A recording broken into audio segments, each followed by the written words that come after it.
afternoon, all. Well, it's time to make our Puerto Rican corned beef for St. Patrick's Day.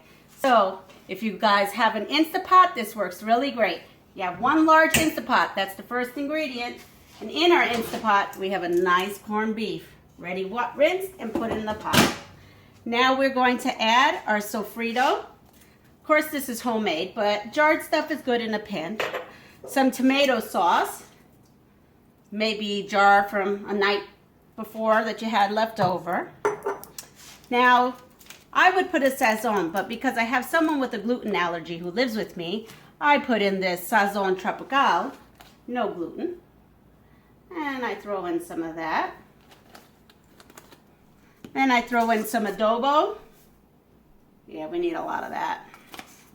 And some homemade pique. Give it a little heat.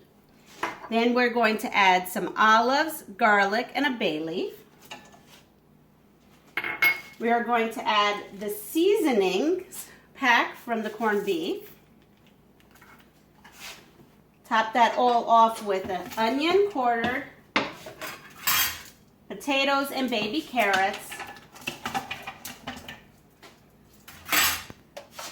and water.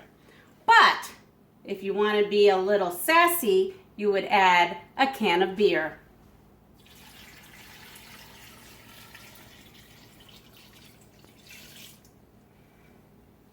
And this is what it should look like.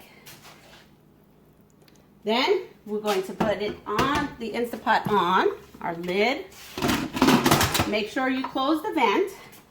Hit meat, and we're going to put it for 90 minutes.